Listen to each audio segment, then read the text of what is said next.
ler Evangelho segundo Lucas 9:23 ou Mateus 16:24, é a mesma coisa, mas eu quero 9:23 de Lucas.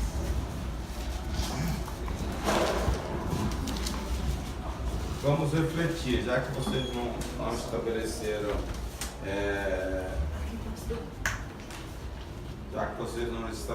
o que viram. Vocês estão velhos aqui, hein?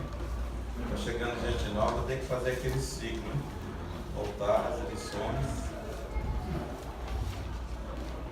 expulsar os velhos de casa para dar lugar a outros.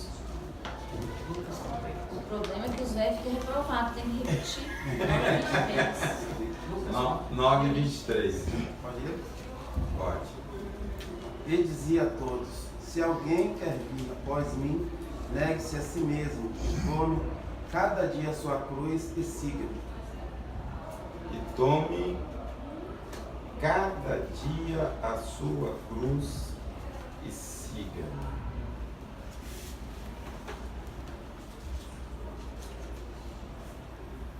Cruz e crucificação. O que vocês entendem por isso?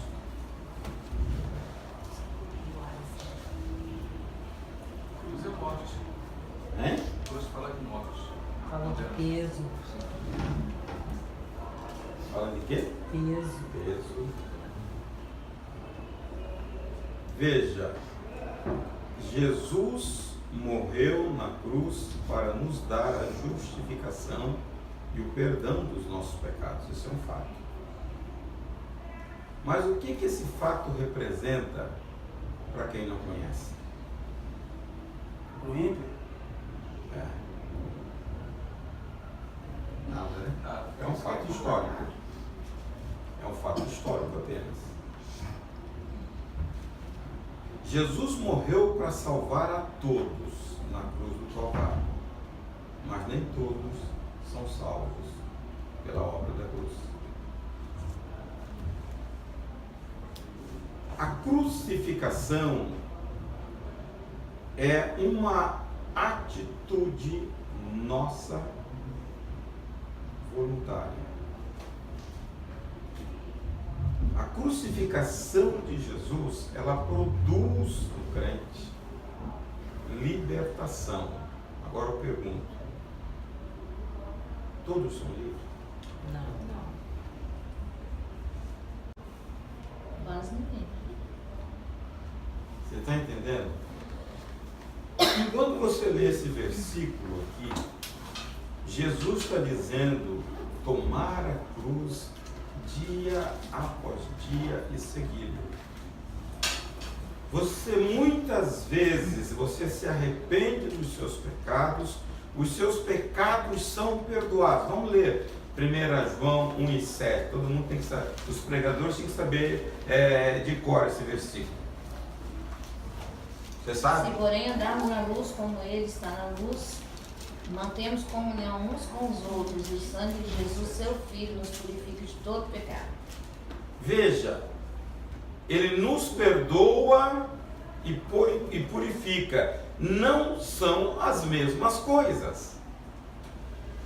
Eu posso ter arrependimento, ser perdoado e não purificado.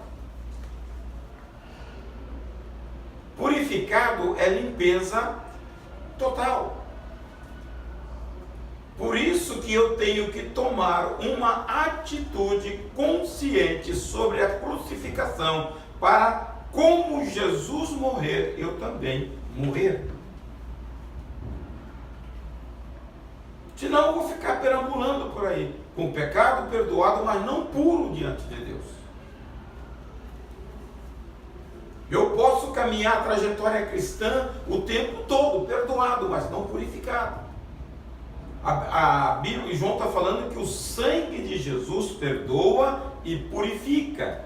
O purificar é a crucificação diária, que eu tenho que tomar uma atitude. Ela não cai do céu sobre a minha cabeça.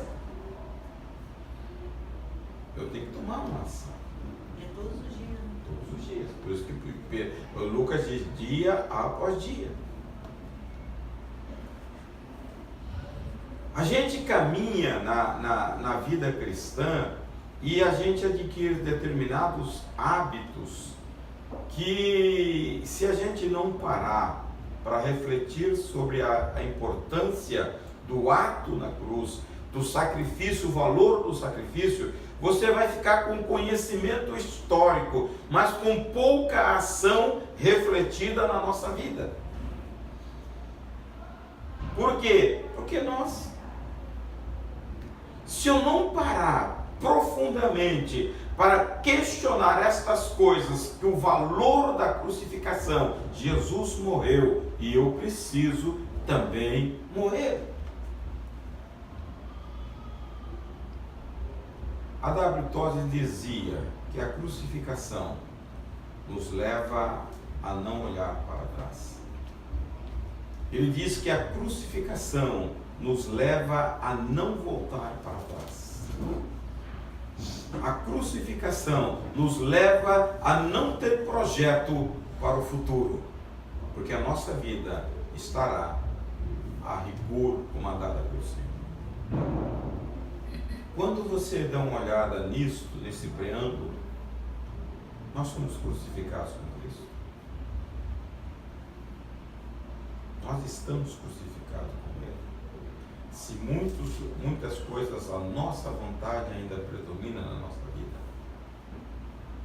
você faz aquilo que você quer, não aquilo que Deus. Você faz aquilo que o teu ego determina, não a vontade de Deus, a palavra. E a gente, nesse caminhar cristão, nós temos que ir cada dia mais. Aquilo, se não me engano, está no 6,14, se não me engano, de Romanos. Eu acho que é. Eu agora tenho que fazer ressalva, estou ficando velho. Pecado terá domínio sobre vós, porquanto não estáis debaixo da lei, mas debaixo da graça. É isso aí. Por quanto o quê? O pecado não terá domínio sobre vós, porquanto não estáis debaixo da lei, mas O debaixo da pecado graça. só não tem domínio pessoas mortas, crucificadas. Vira e mexe, nós resvalamos. Então nós precisamos aprofundar. Eu preciso crucificar a minha carne. Esses dias, um senhor passou para a nossa igreja, está aqui como membro. Eu fui no Carone, ele me encontrou lá e falou: pastor,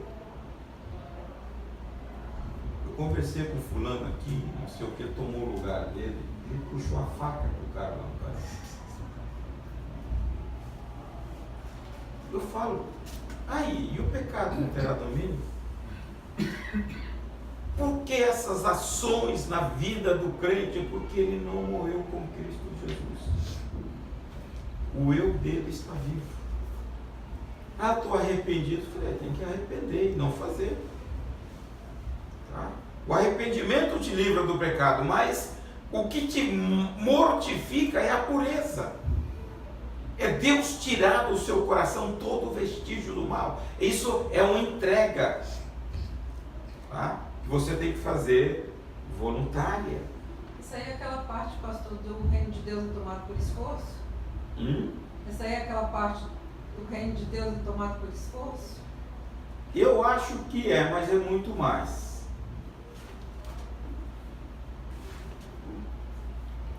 Você sabe, se você viver uma vida plena com Deus, quais os benefícios que a cruz te traz?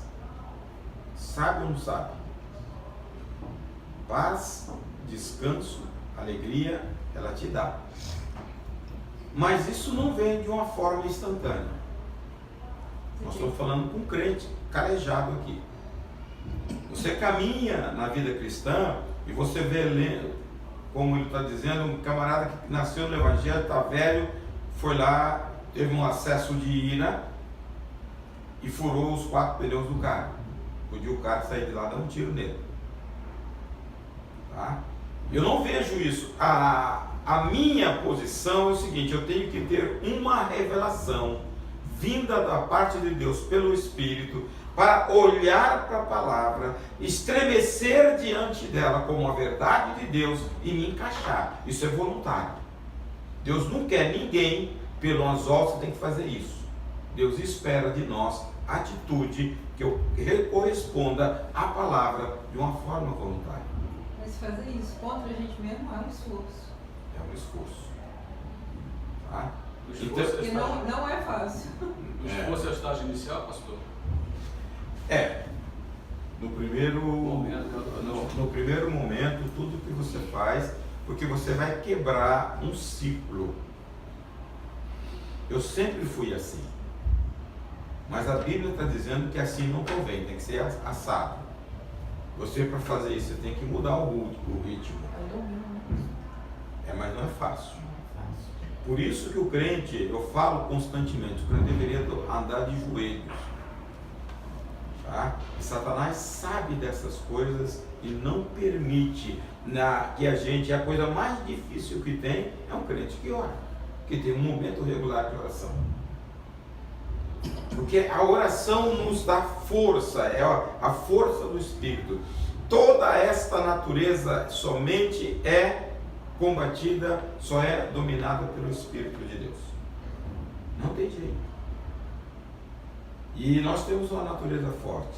Então, quando você olha isto, quem é esse Jesus? Eu falo sempre para vocês, qual é a ideia que vocês têm de Jesus? Se você não tivesse impregnado no seu coração e na sua mente, você vai caminhar para um alvo incerto. A Bíblia diz que nós temos um alvo seguro, mas eu preciso definir este alvo. Quem é Jesus para nós? Por que Jesus passou por tudo que passou? Ele sofreu a injustiça, a penalidade do pecado, para que nós, aí tem que entrar a minha vontade, eu tenho que levar ela à crucificação. Quando você se rende a Deus, o pecado passa a não fazer parte mais da sua natureza. A iniquidade é dominada, liberto da iniquidade, que gera as ações pecaminosas, como nós falamos aqui, e Deus passa a te satisfazer plenamente de todas as suas necessidades. Quando Paulo dizia, não mais vivo eu, Cristo vive em mim, agora a vida que vivo na fé, eu vivo pela ação do Filho de Deus, é uma coisa real, não uma coisa utópica. Mas se você olha a caminhada dele, ele se rendeu ao Senhor. O problema nosso é que nós não nos rendemos a Deus. Eu quero ser crente à minha maneira, não à maneira de Deus, não voltado para a crucificação. Irmãos, viver a vida cristã não é tão fácil. E a gente, cada dia que quanto mais se aprofunda, mais você depende de Deus para viver essa vida. Quando Deus toma conta da sua vida, você vai ter prazer em viver para Ele. Pastor, deixa eu fazer uma pergunta ao senhor. Nesse gancho que Sansão falou do camarada lá que ficou irado, uma pessoa que é um crente que é irado, a gente vê muito isso. Ele, a cada dia ele tomando a sua cruz, tudo no exemplo, começando o dia com Deus, para ele conseguir vencer a natureza dele. Exemplo assim, ele acorda 5 horas para trabalhar, exemplo. Ele acorda todo dia, passa a acordar 4 horas, faz 1 hora de oração no discipulado, para ele conseguir passar esse dia bem, pedindo a Deus, Senhor, me dá força para mim me negar, porque eu não consigo, por mim eu não tenho força, mas a minha dependência do Senhor vai me fazer gerar essa força. Como a pessoa chega nesse nível? Veja, a gente tem que tomar cuidado com a gente, tá? Não transformar a vida cristã em um ritual de religião. Tá? A nossa nossa relação com Deus são relações pessoais. Você tem que nutrir com Deus uma relação pessoal, uma vida.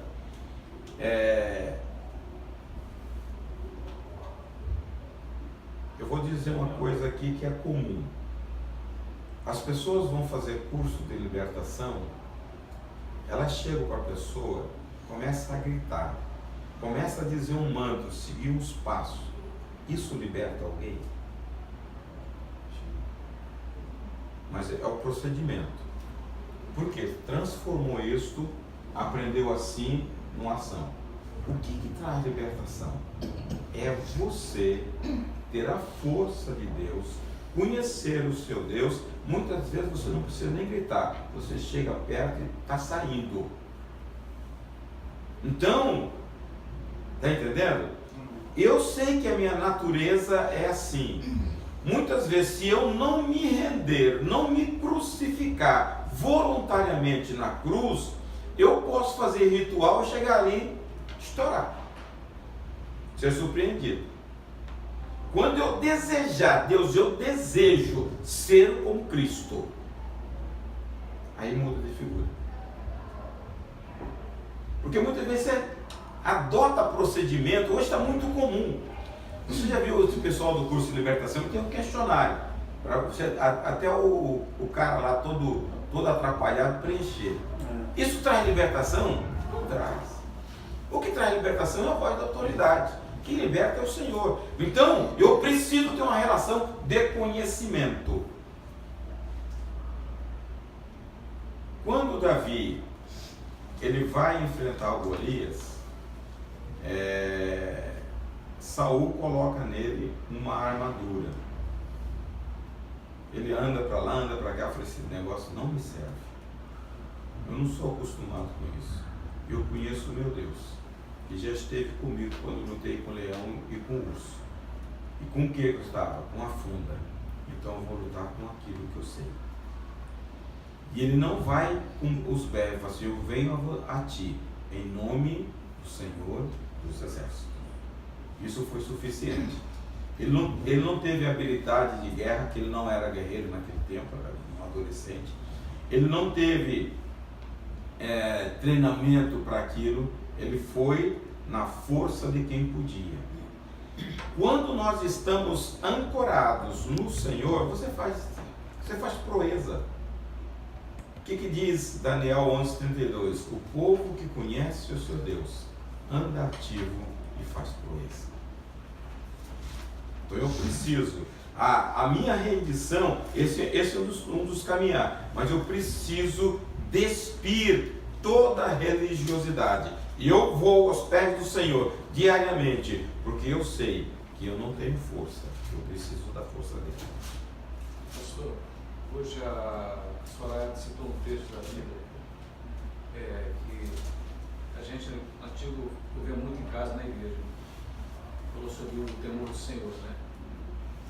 Eu acredito que o temor do Senhor, às vezes, a minha vontade é uma, mas por temor, por respeito, a questão do respeito ao Senhor, acredito que é muito importante. Às vezes a minha vontade é totalmente voltada para o mal, mas se você reconhecer que há um Deus que você presta conta, isso às vezes é o que vai te, desde que está indo, você não ter chegado nesse estágio que o senhor está descrevendo aí, e a natureza está transformada, né?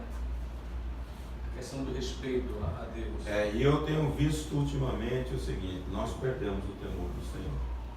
Deus é um cara bacana, vai te perdoar sempre.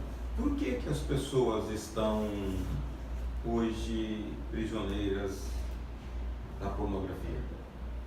Falta o temor do Senhor. Porque eles não sabem que quando ele liga o tablet ou o micro, Deus está lá, olhando para ele. Perdeu o temor. Ele pensa que está sozinho. Ele esconde da mulher, a mulher vai dormir, ele fica lá camuflado. Mas ele esquece que Deus está lá, perdeu o temor. E você vê que isso está se alastrando de uma forma muito violenta no meio da igreja. Já é classificado como doença pela sociedade. Precisa, inclusive, de libertação. Porque falta de temor. Você acha que você esconde da mulher, mas não esconde de Deus. É um processo igual droga. Isso está entrando na igreja. Irmãos, eu dei uma pincelada rapidamente no retiro dos homens. Eu fiquei alarmado com isso. Tá? Como Deus vai operar no meio da igreja, onde o povo dele não tem temor dele, não reverencia ele. Nós estamos substituindo, tem um texto em Isaías que fala, substituindo, nivelando Deus com os homens. Muitas vezes honrando mais pessoas, celebridades ou pessoas ilustres do que o Senhor. Isso é falta de temor. Se o senhor permite aí, voltando ali no caso do Barão ali forte, sobre esse engessamento, né? Ou engessa as escrituras, ou engessa a própria vida, ou engessa a idolatria, a doutrina, e aí fica mais fácil, né, a pessoa dizer, não, eu estou fazendo a vontade da minha vida, mas vivendo uma outra vontade. Então, eu interpreto isso daí como sendo a questão que eu já falei aqui uma ocasião, de a salvação ser um ato, mas a santificação é um processo muito longo e doloroso, né? Doloroso. Esse processo que as pessoas hoje dependem do outro para libertação, esse processo de libertação, para mim nada mais é do que uma santificação. Santificação é um processo de libertação que Deus traz ao homem, porque você afasta das coisas do mundo e se aproxima de Deus. Isso é santificação. Quanto mais você se afastar do mundo, mais se aproximar de Deus, mais puro você vai se tornando. Só que nós não estamos muito preocupados com isso na nossa rotina cristã. Isso é temeroso, porque 12 e 14 de Hebreus fala, sem ela ninguém verá o Senhor. Então a Bíblia está dizendo, sem santificação ninguém. Então eu preciso gerar isto no meu coração. No capítulo, esse texto que nós lemos de João, ele diz se, não é isso? Se andarmos na luz, como ele na luz está, então é uma condição. Então eu preciso tomar uma decisão. Para que eu seja purificado, eu preciso tomar uma decisão. E ele termina, aí temos paz com todos, comunhão uns com os outros. Comunhão uns com os outros. Veja, eu tenho um outro tipo de relacionamento. Quando eu estou puro, tem um texto, a gente vê esse texto quebrado. Primeiro Tito 1:15. Você vê isso, irmãos, constantemente na igreja. Tudo é puro para os que são puros, mas para os corrompidos e incrédulos nada é puro. Antes, tanto a sua mente como a sua consciência estão contaminadas. Veja, se você é puro, qualquer ação de um irmão, você tira por menos, você releva. Se você não é puro, você já arma e diz, ele está assim. Você faz julgamento. Eu vejo essas coisas na igreja constantemente.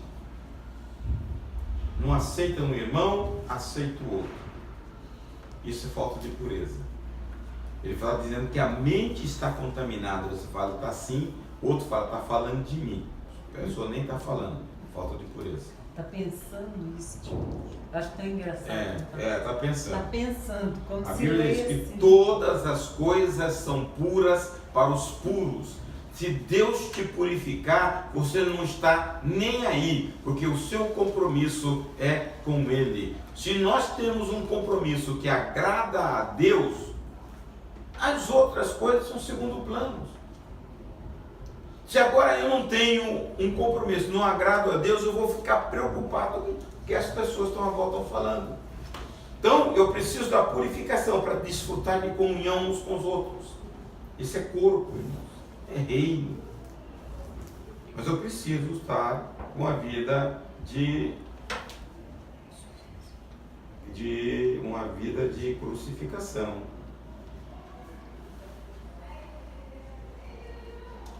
Outra coisa que a gente deve pensar muito, irmãos, é sobre o pecado na nossa vida, o hábito do pecado. Nós temos visto ultimamente o adultério campeando o arraial do Senhor.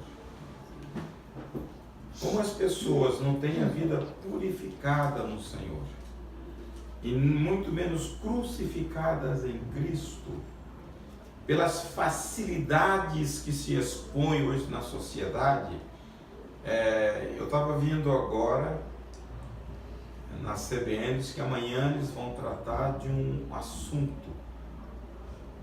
Como é? Isso que está na moda aí é juntar duas pessoas, não quer? Fala. Relação estável. União estável? Essas relações agora não está mais em uma união, mas mais de duas. Ah, tá.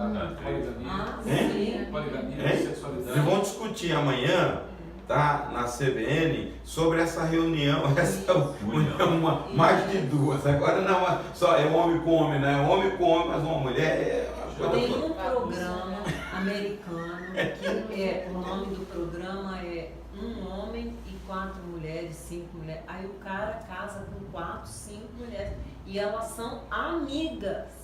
Mas lá são os mormons. Mas aí são os mormons, São os já mormons. dentro da religião Aqui- deles lá. Aqui são sexos diferentes, um homem com outro homem, Eu um vi- homem mais uma mulher. Quando Mas é tinha- pecado, mormon não é pecado. quando tinha aquele programa daquela morena, a Oprah, ela levou lá um casal que ele tinha o marido casado, ele e a esposa, que ele tinha um quarto lá que a mulher levava um cara de vez em quando lá para casa, ele sabia, ele que incentivava, ou ia para casa do cara, e ele também tinha, e ela falou, não, eu sou mais, a mulher, eu saio mais, o meu marido sai raramente, mas ele também saía, e tinha uma outra pessoa que tinha uma relação amigável, tudo consentido. Isso. Tá? Veja, essas coisas, elas estão aí. E trazem ou não influência para a igreja. Como Deus trata isso, irmãos? Quando você tem, eu não sei se muita gente vai gostar, alguma coisa camuflada, você precisa ter transparência na confissão. Veja, se um homem trai a mulher ou vice-versa na igreja, o que o versículo diz? Se andarmos Na luz, como na luz está. luz clareia tudo. Você fala, eu não vou confessar porque vai acabar com o meu relacionamento, com o meu casamento. E a luz, a transparência?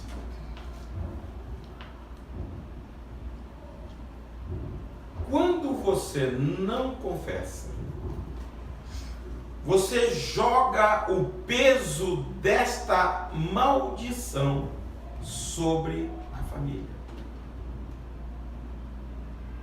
Vai acontecer. É a iniquidade, irmãos, que Deus vai visitar. Para você avançar, você tem que ser transparente, translúcido. Se eu ando na luz, todo mundo tem que saber da minha vida. A minha vida tem que ser transparente. Satanás trabalha na obscuridade. A legalidade dele está com as coisas escondidas. Paulo diz, nós não nós não ignoramos os seus ardis. Então tem muita coisa que as pessoas camuflam e eles estão pagando um preço porque não sabem tratar do pecado como deveria ser tratado. É muito sério. Pastor, se eu estou citando esse texto, outro dia eu estava conversando com uma pessoa sobre essas questões. Quando o povo volta do cativeiro, o sumo sacerdote Josué vai oferecer sacrifício. A Bíblia fala que o diabo estava ali para acusar, a roupa suja, isso aí. Teve que trocar as vestes. Você sabe que no meio evangélico, é isso que eu estou falando, perdeu o temor. Isso. Tá? Nós estamos andando numa fase que a gente olha assim, Jesus vai voltar. Porque aquilo que as pessoas que tinham ministério tinham um certo temor, eu não sei, a vivência no pecado com a aspiração do poder. O certo seria, quando você olha o tratamento de Deus, que Deus deu a Davi, Davi perdeu o status de rei. Davi perdeu o poder, ele sabia que ele estava sendo tratado. Quando ele vai para o deserto à frente de Absalão, tem um camarada lá que amaldiçoa Simei. Quando Abisai falou, rei, você quer que eu acabe com aquele camarada? Eu vou lá matar. Ele falou, não faça isso não, porque ele está fazendo do Senhor. Ele sabia que era tratamento de Deus. Ele falou, não acaba com ele, porque aquilo é a mão de Deus. E o cara estava amaldiçoando e apedrejando Davi. Mais de cachorro? Né? Mais de Cachorro e apedrejava. E o Abisai falou assim, você quer que eu vou lá matar ele? Ele falou, não, isso vem do Senhor. Ele reconheceu. Tá? Passou Confiado, fingido. Eu não sei. Tem certas coisas de Deus que eu fico. Como que. Eu já falei com vocês, eu presenciei aqui um pastor que era daqui. Deus me falou que ele está em pecado e eu vi ele ser usado por Deus. Então, quando o negócio estourou, que eu fui para o confronto, eu fiquei até mal, porque todo mundo, o cara pregava e Deus usava na cura, Deus usava na profecia, usava em tudo, e o cara em pecado. Está entendendo? É um troço meio... Mas essa questão de ser usado, são aqueles que são usados e vai chegar no dia, apartai-vos de mim. Isso aí eu nem tenho muita Mas preocupação veja, com ser usado, eu conheço as escrituras, conheço isto. Eu com toda essa bagagem, ele chegou aqui e falou, olha, Deus está curando um câncer na cabeça de uma parente dessa que ela está aqui representando, que ela não mora aqui. É ou não é? A mulher falou, é. 15 dias depois a mulher veio aqui, a que foi curada. Eu fui a Belo Horizonte, já estava marcado para fazer a cirurgia. Fiz uma ressonância, o tumor desapareceu. Jesus curou. Apartai-vos de mim, maldito. Mas o dono salva, né? O dono salva. Está entendendo? Olha, na cabeça, a mulher ia abrir a cabeça com um tumor todo tamanho. Jesus curou. E ela nem veio a tia dela aqui. A mulher era de Aimorés. E eu vi isto. E quando Deus usava a pessoa, Deus usava... Não, aí assim... Agora, eu digo para você, uma pessoa comum, eu estava com aviso no coração, mas uma pessoa comum vai desacreditar de mim ou não vai? Se conhecer a palavra, não. Está entendendo? Eu ouvi uma analogia que eu acho interessante, pastor, é o seguinte: existe a madeira nobre que permanece na construção e existe o taipá que é usado. O pedreiro só que ele é necessário. Então eu acho que o crente tem que ter consciência disso. Então, e na obra existe todo mas tipo de... eu questiono com Deus essas coisas, tá? Que por mais humilde, você tem ou não tem muita gente santa na igreja? Sim. Por que usa um vaso sujo? Entendeu? O camarada não para, né? Hein? Aí não para, tá? Exatamente. Pastor, o que Eu tenho passa uma na dúvida, cabeça de uma né, pessoa pastor? dessa? Hein? O que passa na cabeça de uma pessoa dessa? Ora Jesus cura, Jesus faz, acontece, a pessoa E aí ele vai levando a vida, porque as coisas estão saindo. Pastor, uma pergunta aí, que quando nós conversamos sobre esse assunto, eu não sei.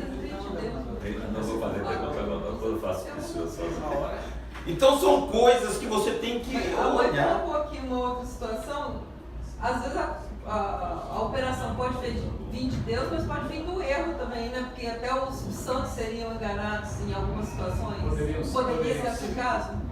Mas, ó, Se possível fosse. eu já tenho a resposta da Bíblia. Um dia na quinta-feira eu falei, tá? Ministrei um estudo sobre glória e poder. Hein? Eu não vi nesse dia. Tá? Eu ministrei sobre glória e poder. Todo o poder, ele sai, ele emana da glória de Deus. Se não me engano é capítulo 11 de 1 Samuel, quando Deus separa Saul. A Bíblia diz que Saul foi ungido rei por Samuel. Ali Deus muda o coração de Saul em outro homem e ele profetiza. Saul assume o reinado. Capítulo 13, capítulo 15, ele comete as barbaridades. Ele vai fazer um sacrifício que não era permitido. Quando Deus dá uma ordem para destruir o Amalequita, ele não destrói. 2 anos após ele foge da presença de Deus e o espírito do mal entra nele. Lá no capítulo 19, ele passa pelo rancho de profeta e está Saul profetizando outra vez. Todo errado. Você sabe o que passou, que eu acho essa questão que o senhor está falando?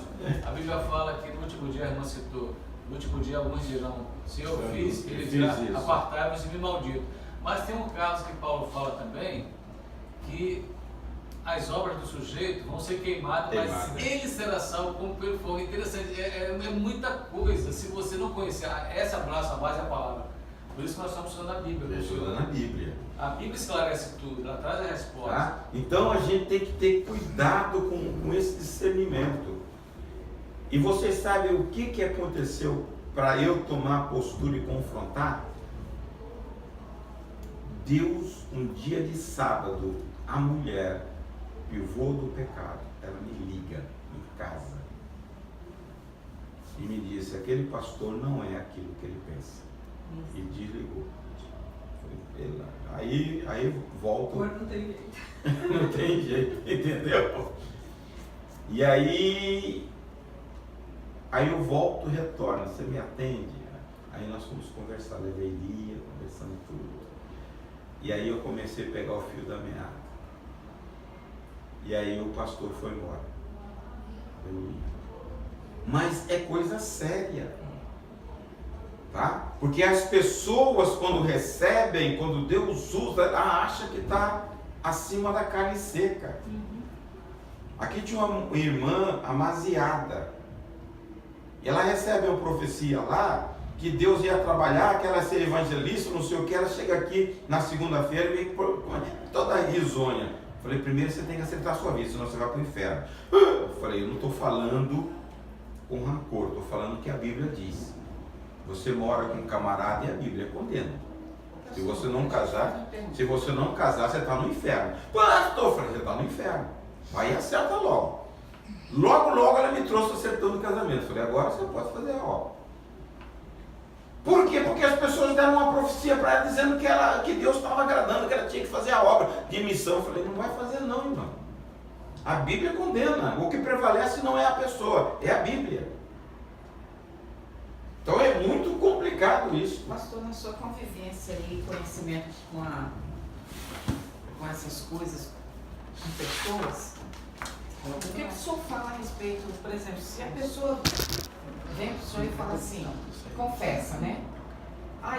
Eu vivo mais ou menos assim, um exemplo, eu vivo uns 10 anos nessa vida, mas eu me arrependi, eu estou aqui me arrependendo. Existe algum caso no seu conhecimento aí da pessoa ter se livrado ou não? Porque eu falo assim de prática, né? Não, normalmente, quando a pessoa confessa, é que ele está a fim de deixar. A Bíblia diz, aquele que confessa e deixa, senão não tem validade nenhuma. Tá? Porque a prática é tão... Chegou bem naquela vida um... de praticar normal, eu fico assim, Chegou um que nós tratamos aqui na igreja. Ele saiu, largou a esposa, arrumou outra, ele pulou a cerca, aí ele veio querendo reassumir o posto. Eu falei, aqui você não pode, porque segundo a Bíblia, você é o culpado, você está em adultério. Ele não voltou, porque ele queria reassumir o posto. Eu falei, aqui não dá. Tá? E uma vez conversando com a Sansão mesmo falou, para você assumir uma coisa na igreja, para você ser um sacerdote aqui na igreja, você tem que passar por um respaldo muito grande. A Bíblia te dá esse respaldo, né? A sua vida tem que estar... Se você olhar capítulo 21 de Levítico, lá quando Deus começa a levantar os sacerdotes, ele coloca lá, se não me engano, verso 8 ou 20, ele começa a dar qualificação. Ele não pode ter impinge, ele não pode ser corcunda, ele não pode ter pecado, não pode ter uma série de coisas. Isso é regra, está lá, Deus estabeleceu. Você traz isso para o campo espiritual, tem que ter uma série. Tem pessoas que não têm critério. Você achou aí? Nenhum homem dentre os descendentes de Arão, o sacerdote, que tiver algum defeito, se chegará para oferecer as ofertas queimadas do Senhor. Não pode. Ele tem defeito, não se chegará para oferecer o pão do seu Deus. Continua, lê aí. Comerá do pão do seu Deus, tanto do Santíssimo como do Santo. Contudo, pra não cima. entrará até o véu, nem se chegará ao altar, porquanto tem defeito. Não, é o 19. É 19. Ou o homem, pois nenhum homem que tiver algum defeito se chegará como um homem cego, ou coxo, ou de nariz chato, ou de membros demasiadamente compridos, ou o homem que tiver o pé quebrado, ou a mão quebrada, ou for corcunda, ou anão, ou que tiver belida, ou sarna, ou impingens, ou que tiver testículo lesado. Tá vendo? Você começa a fazer um estudo sobre isso no campo espiritual, pouca gente está qualificada. É o que está lá em capítulo 3 de 1 Timóteo. Paulo diz, o bispo ou o diácono, ele tem que ser irrepreensível, marido de uma só mulher, que sabe governar bem a sua casa, que não é dado a ouvir. Exatamente. E olha como é que está ficando na situação. É que o homem, eu falo muito na convenção, quando surge algum problema, que essas novas conversões, eu falo, a responsabilidade não é ele que cometeu, é de quem indicou. Porque a indicação dele tem que ser com base na oração. As pessoas que têm que indicar um outro ao ministério têm que orar antes, para saber se é da vontade de Deus. Porque senão continua. Divisão, essas coisas todas começam E ali. o princípio básico é... Ali, se o cara fala bem, o cara é um professor, o cara tem facilidade de expressar. Se o cara tem grana, dá um bom dízimo, logo o cara leva para o ministério. E esse não é o critério de Deus. O critério de Deus é outro. Então a gente tem que ter muito cuidado. Eu falei domingo passado que o ministério, segundo a Bíblia, ela leva menos de 10 anos, você não deve separar ninguém. A Bíblia são 13. José levou 13 anos, Davi 13 anos e Paulo também 13 anos. Paulo se converteu depois de 13 anos que ele é chamado para assumir. Tá? O José, ele é vendido com 17 anos, aos 30 anos ele assume o posto. Então, Davi foi ungido rei na adolescência, com 30 anos ele assume o reinado. Então Deus trabalha, molda, então você tem que ter um certo critério, não é da noite para o dia. Forjar pessoas na caminhada leva tempo. ministério é coisa muito séria. Muito sério, muito sério. O povo está brincando muito. Todo mundo Porque quer também acaba com a vida de quem foi levantado, né? Porque expõe a pessoa ali, né? No meu pentecostal, pastor, eu vejo muito mais distorção. Porque Mais. quando chega para a igreja, Deus falou: tem homem que acha que vai ser o pastor da igreja. Tem muito isso no nosso meio. Tem pessoas, hoje nós temos, quem que me falou? Uma pessoa aí, que uma pessoa falou com olha, você tem um ministério e abriu uma igreja. Diz que o cara vendeu tudo, na Bahia, a pessoa falou, o cara vendeu tudo, tinha certas posses, vendeu prédio, vendeu apartamento, está construindo uma igreja. Tá? E com isso ele está dividindo o trabalho. Deus não trabalha para isso, para divisão. Muitas vezes Deus fala com você, você tem ministério, mas quantos anos passam? Depois que Deus falou comigo, passaram 25 anos. 25 anos. Foi em 72, eu fui separado em 97. Não foi assim. Então as pessoas têm que dar o tempo dele. Quando eu pensei que não tinha mais nada, aí que a coisa apareceu. Mas voltando, irmãos, quanto tempo, agora eu vou entrar um pouquinho na história, quanto tempo você acha que Jesus andou com o discípulo para depois separar? Não tem dúvida de que o ministério dele foi de 3 anos. 3 anos. Alguma história que Jesus anda 1 ano e meio com os discípulos sem separar? Os 12, né? Os 12. Depois de 1 ano e meio, Jesus andava com um grupo e ele separa esses 12. 1 ano E e mesmo meio. assim vai no diabo. Para se cumprir. Tá? É. E quando Jesus vai orar para separar os 12, a pessoa tem 18 meses de trabalhar com eles.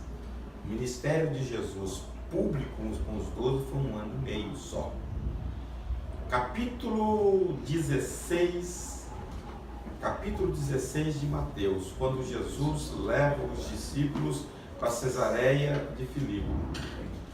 E ele faz aquela pergunta: que dizem o homem que eu sou? E aí ele fala: e vocês, o que dizem a respeito de mim? Jesus já estava faltando 6 meses aproximadamente para ir para a cruz. E ali Jesus fala sobre 4 pilares. Fala dele, o Cristo, fala da igreja, fala do reino e fala da cruz. Ele marca a presença. E nós vimos lá, é um lugar distante, era um lugar de bacanais, na Cesareia de Filipe, ao pé do Monte Tabor, onde as pessoas iam para festejar. Jesus leva, é longe, Jesus leva os discípulos a marcar uma nova era, mostrar a importância dele como Messias, da igreja, que até então ele não tinha falado nada sobre ela, do reino. Tudo que você ligar aqui vai ser ligado lá, tudo que você desligar aqui vai ser desligado lá. E falar da cruz, que Pedro fala: cara, não faça isso não, tá? Jesus já estava a caminho para a cruz, então ele marca a presença. Então, você vê, eles estavam há pouco tempo com o Senhor, há 1 ano, e faltava mais ou menos 6 meses para Jesus ir para a cruz. Quando Jesus faz esse sinal, ele marca isso. A igreja, o fundamento é baseado nele, o Cristo. Quando Pedro diz: tu és o Cristo, o Filho de Deus vivo. Vamos lá. Satanás tem envolvido muita gente na ignorância, na cegueira e no pecado. A ignorância, ela tem que ser livre através da revelação divina do Espírito. A cegueira tem que ser através do conhecimento. Paulo diz que Satanás tem cegado os olhos das pessoas para que não lhes resplandeça a luz do Evangelho de Cristo. Está em 2 Coríntios 4:4. No capítulo 1 de Efésios 16:17, fala que Deus, Paulo ora para que Deus traga revelação e sabedoria a nós. Então, o crente que anda na cegueira, o crente que anda na ignorância, ele faz isso porque ele quer. Deus deu recurso, a palavra. A palavra ilumina os nossos olhos. Lâmpada para os meus pés e luz para os meus caminhos. É a palavra de Deus. E nós temos o Espírito de Deus que nos traz a revelação. Quando nós buscamos de Deus com sinceridade, quando você lê a palavra, o Espírito fala, o Espírito ensina. Eu já vi pessoas analfabetas dar profundos estudos da palavra e você não conjugava verbo com nada. No nosso tempo lá do interior, não era? Pastor Alcibiades Pereira Vasconcelos, era o Túlio Barros, sentava para ouvir pessoas analfabetas, mas tinham revelação. Então isto é possível, depende de nós. E pecado tem que ser confissão. Só Jesus, só Deus para libertar, só a cruz para trazer a libertação da culpa e do pecado. Porque se nós estivermos com isso, irmãos, nós estamos dando prato cheio para Satanás trabalhar. Satanás cega, Satanás escraviza com o pecado e você fica no ocultismo. É o campo dele. Então nós precisamos sair disso. Ter a revelação real de Deus para você viver uma vida. Isto requer de nós o sacrifício. Isso requer de nós a crucificação diária. Eu tenho um corpo, eu tenho uma natureza, mas tenho da parte de Deus o Espírito Santo. Aí é a coisa, você quer viver na carne ou debaixo do Espírito? Se você quiser viver na carne, ela tem a força dela. Mas se você quiser no Espírito, o Espírito tem o poder de dominar. Se viveres segundo o Espírito, se pelo Espírito mortificares as obras da carne, você vai viver uma vida plena, uma vida de regozijo. Os pecados precisam do perdão da cruz. As iniquidades, a libertação da cruz. As enfermidades, a cura da cruz. Então, quando nós vamos para a cruz, para a crucificação, pecado, enfermidade e iniquidade, elas são tratadas, se você submeter ao tratamento. O amor de Deus é tão grande por nós, que Ele quer, o desejo dele é nos tratar. O escritor aos Hebreus diz que Deus nos ama como filho, por isso Ele nos trata. E muitas vezes o tratamento que Deus nos impõe, nós reclamamos. Deus tem um propósito no tratamento: aperfeiçoar a minha vida e me levar a ter a santidade dele. Qual é a santidade de Deus? Tem que fazer uma ideia. Deus é santo? Santo, santo, santo. E qual é a santidade dele? É dele absoluta. João 1:5. Santifique-os na verdade. A Bíblia diz que Deus é luz. A luz resplandece nas trevas e as trevas não prevaleceram contra ela. A Bíblia diz que Deus é luz, né? É 1:5 que fala, Deus é luz, nele não há trevas nenhuma, não é isso? Não, 1:5 é isso que eu li. A luz resplandece nas trevas e as trevas não prevaleceram contra ela. A vida estava nele. Esse é o outro. O que fala, Deus é luz. Abacuque 1:13 diz que ele é tão santo que ele tem que passar longe do mal, não pode ver o mal, não pode contemplar o mal. Essa é a santidade de Deus.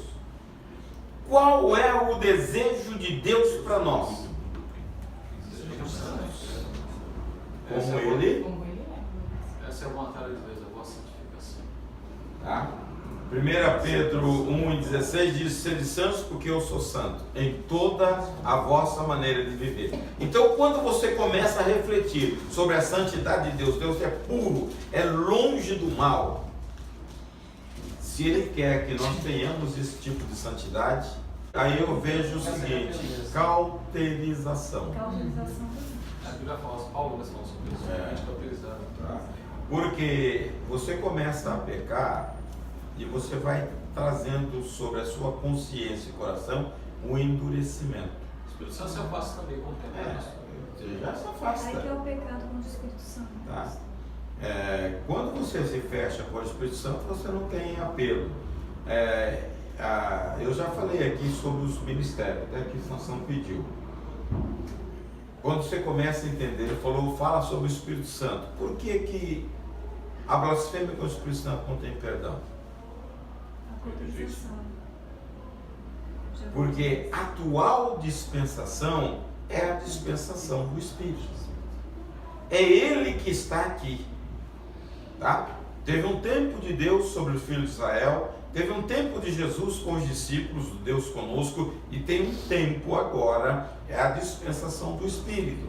Então, Deus está lá, Jesus está lá, quem está aqui é o Espírito. E Jesus disse, Ele vai convencer. Então, qualquer ação que você faça contra o endurecimento do Espírito, não tem perdão. Tem gente que você vai orar a vida toda e não vai ser salvo. Porque ele está com o coração endurecido. Se ele não endureceu o coração, o Espírito não tem como agir. Só você é salvo através do convencimento do Espírito. Pelo nome de Jesus. Então não tem. Reconhecer o sacrifício. A cruz e a crucificação. Só quem faz isso é o Espírito. Se você não abrir para o Espírito, para essa pessoa que está aqui.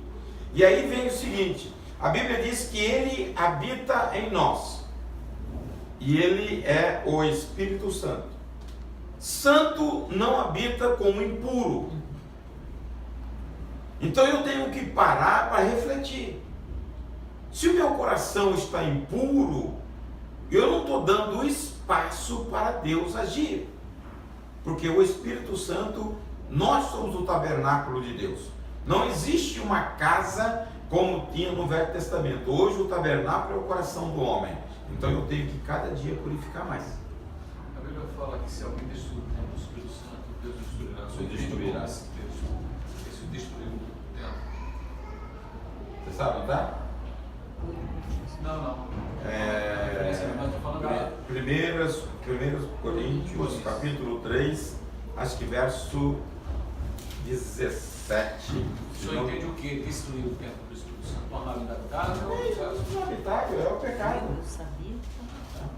Eu falo, vai ser destruído, né? Quem destruiu o templo? É esse mesmo? Se alguém destruir o santuário de Deus, Deus o destruirá. Porque o santuário de Deus, que sois vós, é sagrado. Isso, tá? A resposta é o sagrado. É o sagrado. Você deixa o sagrado o santuário que sois vós não é uma parede, é o coração. 3:17. Não peguei a referência. 3:17, 1 Coríntios 3:17. Quando eu me torno inabitável para o Espírito, eu estou destruindo o tabernáculo. Agora leia o 6:17, eu acho lindo o 6:17. Mas aquele que se une ao Senhor é um espírito com ele. Veja, aquele que se purifica e se une ao Senhor se funde com Ele, é um espírito com Ele. Tá? Nós nos tornamos parte integrante deste ser divino. Então ele está dizendo, quando me aproximo, eu largo tudo. No 16 ele fala aquele que se une à prostituta, não é isso? Isso é um peso terrível, né? Quando você se une, você está contaminando o corpo de Cristo. Tá? Mas ele fala, quando você se volta para Deus, abandona estas coisas, você se funde com o Senhor. E toda fusão é depois de um período profundo de purificação. É fogo. Jeremias dizia, acrisola-me como acrisolaste a prata. Vai para a fornalha. Quanto mais você passa na fornalha, mais você se torna puro para o Senhor, mais você se integra a Ele, mais Ele vive em você. Tomar a cruz, irmãos. A crucificação é morrer para as nossas... O ser humano, nós já falamos aqui, é composto, tá? A alma que nos identifica, a personalidade, mente, emoções, vontade. Esse dá sentido ao nosso ser. Mas isto foi contaminado pelo pecado.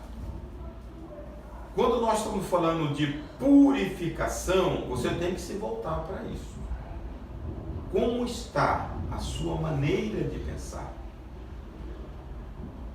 Você está envolvido com as coisas daqui ou com as coisas do reino que você pertence? O teu sentir está um sentir humano, todo, como se diz, todo dilacerado. Se você olhar seriamente, Satanás tem trabalhado muito nessa área. Ele está ferindo. O ataque de Satanás hoje são nas emoções. Tá? E é onde as pessoas estão mais doentes e prostradas. Porque nós não sabemos, nós não somos puros e basta um olhar, muitas vezes, para nos ofender. Quando você olha os desengrejados, que é uma quantidade talvez igual ou superior aos que estão na igreja, se você conversar um por um, grande parte disto foram feridos na igreja, com pequenas coisas. E no meio nosso, que estão frequentando a igreja, nós temos um número grande de pessoas feridas. Então você vê que Satanás não brinca. Por quê? Por causa da nossa posição. Você não entende o que é crucificação.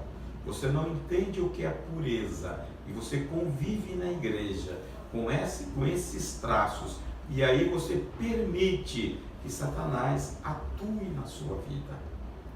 Um crente puro, irmãos, transparente para o Senhor.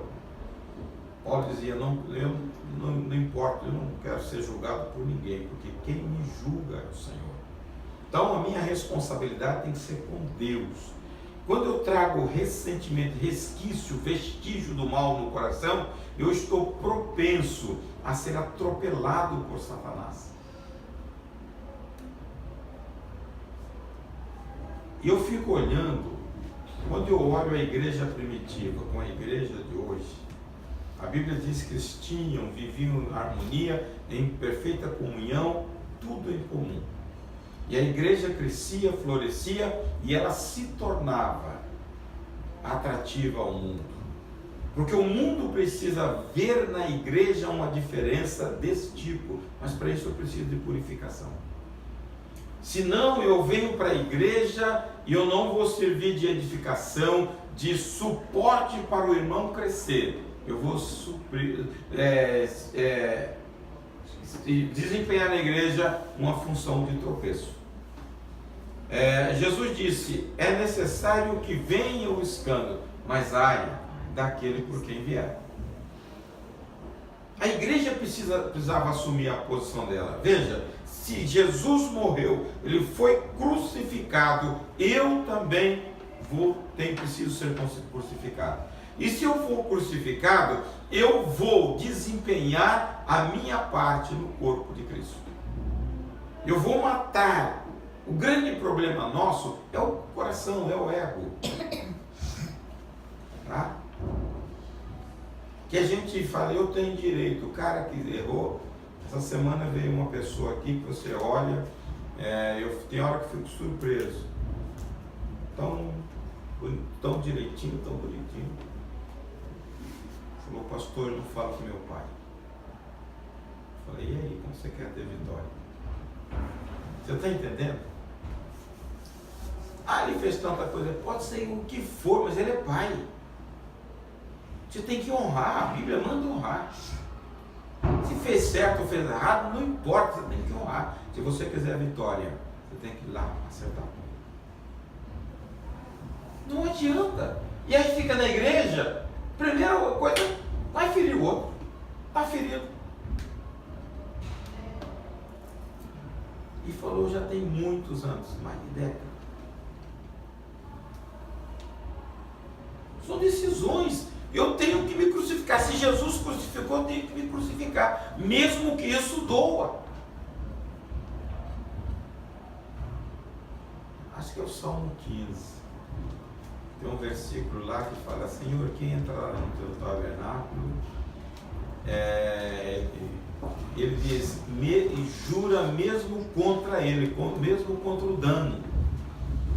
Você tem que fazer as coisas mesmo contra você, contra a sua dor, mas você tem que obedecer a palavra de Deus. Ele jura com dano próprio. Com dano próprio. Tá? Você tem que abrir o coração e perdoar, mesmo com dano próprio. Isso doa a você. Se você não fizer isso, o céu não se abrirá sobre a sua vida. Você estará refém de Satanás, do verdugo.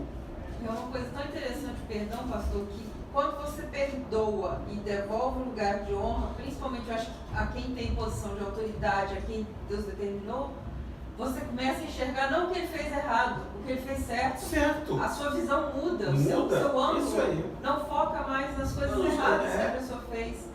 Aquilo não fermenta mais o coração. Não fermenta, aí você passa a ver que a pessoa não só fez coisa errada, ela fez muita coisa boa. Então, são decisões. Isso é crucificação.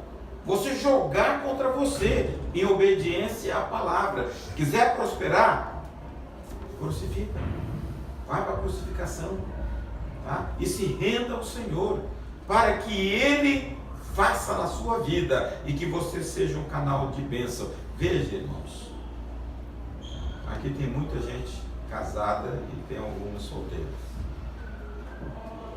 A sombra que você projeta vai refletir nas suas gerações lá na frente. Então você tem que acertar com o Senhor agora, para você projetar para as suas gerações futuras serem abençoadas por Deus. Crucifica, se renda ao Senhor, que Ele te dará bênção. Amém?